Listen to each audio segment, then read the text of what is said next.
A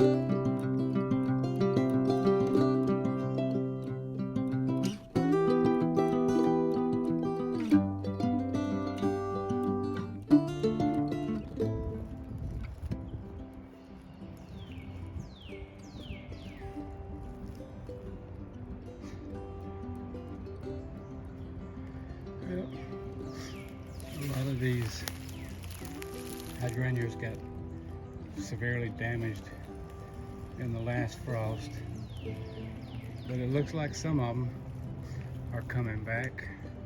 I'll probably have to trim these back again.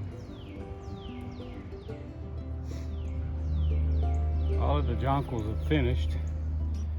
There's a few in the backyard that are lates. They're still blooming.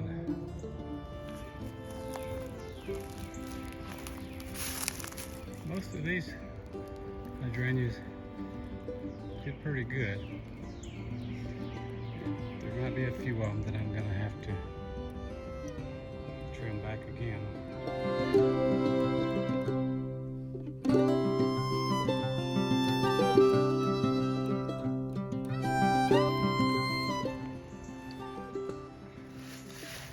I found these shrubs last year. There was a tree laying that fell over, and there was one laying on the shrub, so I cut the trees back, and now I'm not sure if it's two shrubs or just one, but it has one section that's just laying over here, and the rest of it is standing up straight. It's got, looks like honeysuckle vines growing in it and some more privet. Again, I'm gonna have to clean out of it. These are yellow bells. I planted them about 30 years ago when I used to have a swing right here. Apparently the swing doesn't do very good in the weather, so it rotted away. But these yellow bells came in later than the ones in the backyard. But I got a lot of undergrowth that's grown up inside them that I need to clean out. Well, here's one more late jonquil. I didn't realize it was still here, but all of the rest of them had finished here in this area.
these azaleas. It started blooming 2 weeks ago, and then we got a frost down in the 20s, and it is severely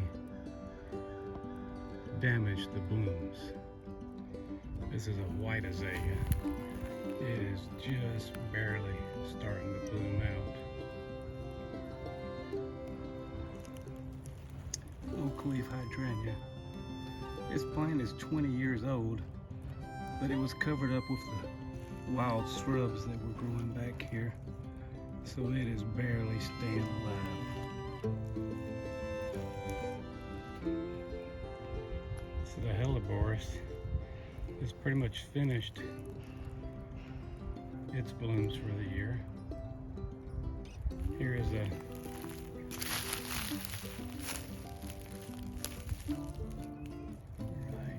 there. You can barely see it, but that is a plant just coming up. This was planted last year. And then just back there behind it, there's a purple shamrock coming up. It was also planted last year. This is a Hosta coming up right here, just sticking through. Here's one behind it. It's come up quite a bit more. I believe it will be taller, but this one is going to be bushier. Now, this Helleborus has always been the best performing. It's no older than the one beside it, but they come through this last frost with no problem. Here, he did real good until the last frost, or maybe I should say the 21 degrees that we got. But the coral bell here, he seems to be coming back out, and there's another coral bell coming out. But the rest of this bed was mainly full of annuals last year, so it will have to get some more work done to it before it looks good again. These ferns, they do good all year round.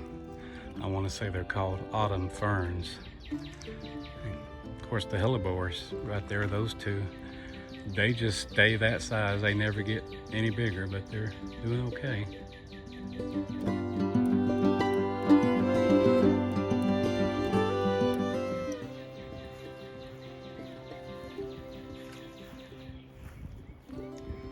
I apologize for all the noisy birds in the background.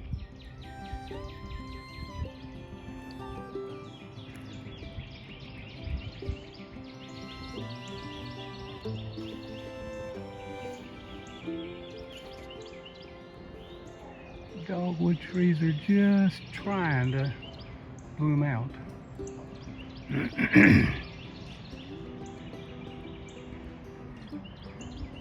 There's a bed of daylilies. They're starting to sprout up pretty good.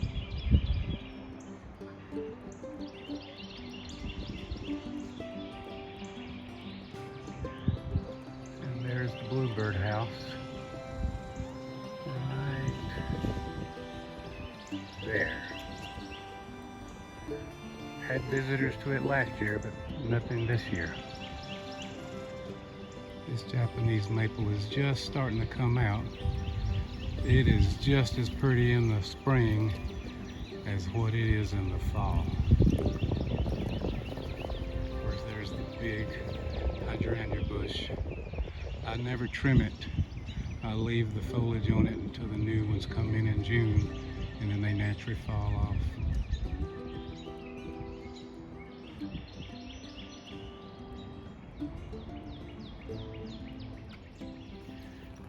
These hydrangeas got a little bit of damage, but for the most part, they're gonna do okay. A little bit of damage, I might have to trim some of it back, but the majority of it is gonna bloom out just fine.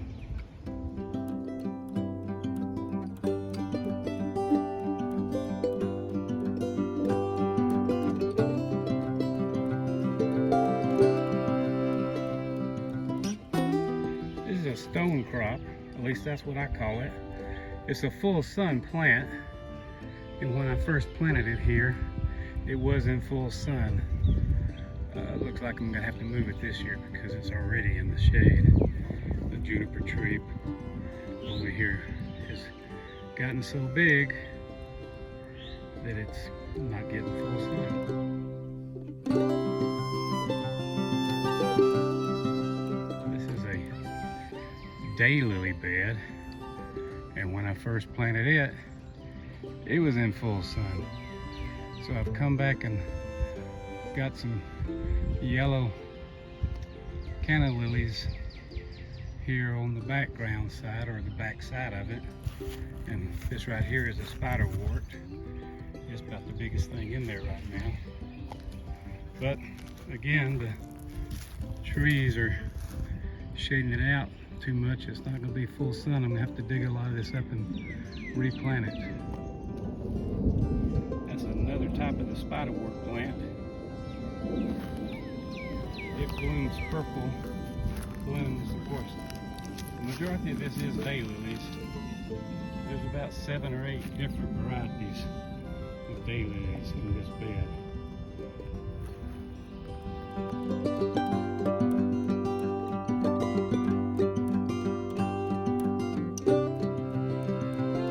This bed has spiderworts in it also, and I forgot the name of that white flower there. Got some daylilies in here. Tons of weeds. Some of that, what I call dollar weed. This bed's gonna need a lot of work. Got some zinnias in it.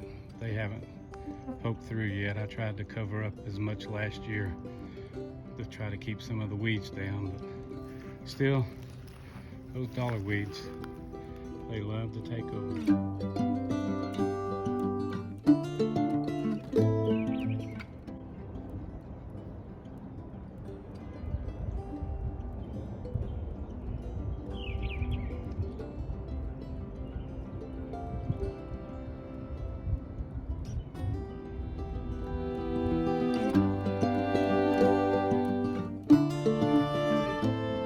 I started to cut this crabapple cherry tree down last year because it wasn't performing, but now this year it's actually got a few blooms on it, but not many. I guess I'll leave it for one more year.